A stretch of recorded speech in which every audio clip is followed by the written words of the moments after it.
Sehari jelang pembatasan sosial berskala besar atau PSBB di wilayah Surabaya Raya, petugas gencar sosialisasi kepada masyarakat. Rencananya 17 pos perbatasan Surabaya dijaga petugas keamanan. Semua pos dijaga selama 24 jam sehingga kendaraan yang masuk semua melalui pemeriksaan, baik suhu tubuh pengendara dan penumpang maupun kendaraan yang disemprot disinfektan. Warga yang masuk wilayah Surabaya Raya juga ditanya maksud dan keperluannya.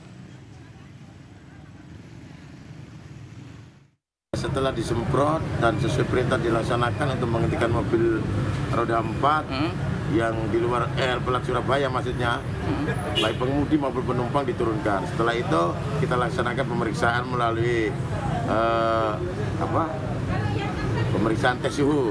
Nah, setelah itu dilanjut untuk memasuki bilik sterilisasi.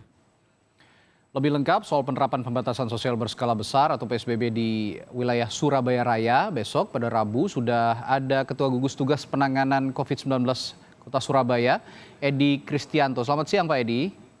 Selamat siang Mas Saradi. Ya Pak Edi, ada 17 pos yang disiapkan untuk pintu masuk ke Surabaya Raya. Apa saja syaratnya yang boleh masuk ke Surabaya dan apakah ada juga pintu tol yang dijaga sejauh ini?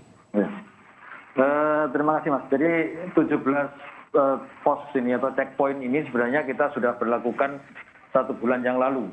Karena untuk mencegah terjadinya pandemi COVID di Surabaya ini 17 pos itu, tapi yang lama itu kita melakukannya adalah untuk melakukan penyemprotan dan mengecek suhu tubuh penumpang yang mau masuk ke Surabaya. Ketika suhu tubuhnya di atas 38, langsung kita arahkan ke puskesmas terdekat untuk melakukan cek rapid test.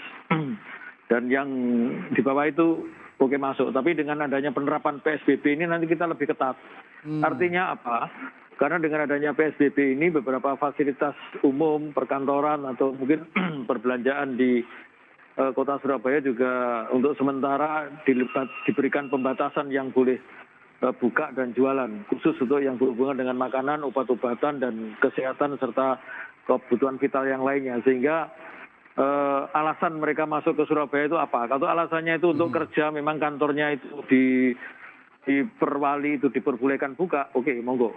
Tapi ketika itu tidak ada yang berhubungan dengan itu, ya kita minta untuk mereka untuk kembali ke daerah asal. Tapi untungnya kita adalah bahwa Kabupaten Sidoarjo dan Gresik yang berbatasan dengan Surabaya juga melakukan PSBB. Sehingga untuk warga yang di luar itu, seperti yang berbatasan Gresik, misalnya Lamongan atau Tuban, yang berbatasan dengan Sidoarjo, Mojokerto, dan Jombang, itu sudah terfilter di Kabupaten Sidoarjo dan Gresik. Sehingga kita lebih ringan untuk memfilter yang mau masuk Surabaya, berarti mereka sudah lewat Sidoarjo dan Gresik. Itu, Mas. Ya. Pak Edi, Anda mengatakan sebelum diberlakukannya PSBB juga sudah ada sebenarnya penjagaan-penjagaan khusus yang dilakukan oleh tim gugus tugas di kota Surabaya. Nah, ini harapannya berarti setelah adanya PSBB, masyarakat sudah tersosialisasi dengan baik. Nah, apakah nanti jika ada yang melanggar langsung ada tindakan dari petugas ataukah masih diberi teguran saja sementaranya? Jadi untuk hari pertama, kedua, kemarin rapat dengan Pak Kapolda, itu kita sifatnya masih berupa teguran sosialisasi. Baik. Baru nanti untuk hari ketiga dan seterusnya itu sudah mulai pada penindakan. Itu kesepakatan kita dengan pemerintah Kabupaten Sidoarjo dan Gresik dan Surabaya serta Pak Kapolda Jatim. Ya, tapi sejauh ini masyarakat sudah tersosialisasikan dengan baik ya Pak ya? Jadi masyarakat di Surabaya sudah mulai kita pantau di medsos dan lain sebagainya, di laporan-laporan di bawah, di RT, RW, camat, itu mereka sudah mulai bertanya-tanya dan mulai mencari apa sih PSBB itu apa. Ya. Dan kami sudah mulai Sabtu kemarin, kecamatan, kelurahan sudah melakukan sosialisasi. Bahkan hari ini kita juga melakukan sosialisasi di pasar, di tempat-tempat fasilitas umum, bahkan setiap OPD itu melakukan sosialisasi kepada asosiasi-asosiasi di bawah tanggung jawabnya. Dan itu alhamdulillah sudah mulai berjalan mulai sampai dengan hari ini. Ya, Pak Edi, jika PSBB sudah diberlakukan, nantinya apakah ada juga pemeriksaan lebih masif untuk tes cepat COVID-19? Karena ada beberapa kepala daerah yang berpikir bahwa PSBB ini juga akan efektif jika ada juga dilakukan tes masif kepada warga terkait COVID-19 ini? Jadi untuk warga nanti yang apa ya, yang keluar dari rumahnya dan mereka ada tim yang ngecek gitu, ketika suhu tubuhnya di atas 38, itu langsung kita lakukan di cek rapid test di puskesmas terdekat. Kita sudah siapkan 63 puskesmas yang berada di kota Surabaya untuk siaga terkait dengan hal ini. Jadi kalau di bawah 38 kita enggak, Mas. Jadi hanya, maaf Pak Edi, jadi hanya untuk warga yang punya suhu tubuh tinggi begitu ya jika diperiksa? Iya, 38, ya. Baik, ini langsung dibawa ke 36 puskesmas yang sudah... 63. 63 puskesmas yang ada di Surabaya yang sudah menyediakan alat tes cepat ini ya Pak ya? Iya.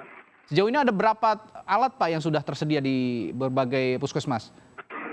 Kita kemarin dari laporan dari Dinas Kesehatan sudah kita siapkan sekitar 2.000 dan kita sudah pesan 20.000 proses perjalanan ya. Semoga dalam waktu cepat sudah bisa diterima oleh teman-teman dari Dinas Kesehatan. Ya, kita harapkan juga cepat terdistribusi alat tes cepat ini.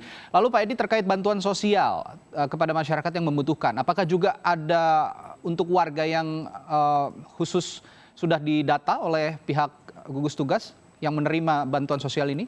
Mekanismenya juga seperti apa nantinya? Jadi kita sudah lama ya, kita punya database masyarakat berpenghasilan rendah sekitar 227.000 KK sekian gitu ya. Dan dari hasil itu sudah kita verifikasi, ternyata mereka sudah ada yang menerima PKH, mereka juga sudah ada yang menerima bantuan sembako secara regional, dan juga bantuan sembako yang tambahan. Nah sisanya itu ada sekitar 67.313, itu mereka belum menerima bantuan di 3 sektor itu. Nah itu yang saat ini mulai tadi malam, itu teman-teman dari gugus tugas itu sudah melakukan, kalau pengepakan sudah 1 bulan yang lalu. Itu sudah kita kirim ke Surabaya Barat, Surabaya Pusat. Hari ini kita kirim ke Surabaya Timur, besok kita ngirim ke Surabaya Utara dan Selatan. Jumlahnya total sekitar 67.000 paket untuk kepala keluarga. 67.000 paket kepala keluarga, namun yang terdata sejauh ini ada sekitar 200.000 lebih ya Pak ya? Kepala keluarga yang... Tapi di luar 67 itu sudah dapat bantuan PKH sama... PKH, baik. Jadi dipastikan semua yang membutuhkan nanti akan tersalurkan dan sudah didata mana yang membutuhkan, mana juga yang tidak, jangan sampai ada meleset data ya Pak ya, begitu Pak ya? Ya itu. Baik. Kita filterisasi berlapis-lapis Mas, jangan sampai salah. Baik, terima kasih Edi Kristianto, Ketua Harian Gugus Tugas Penanganan COVID-19 Kota Surabaya telah berbagi informasi di Kompas Siang.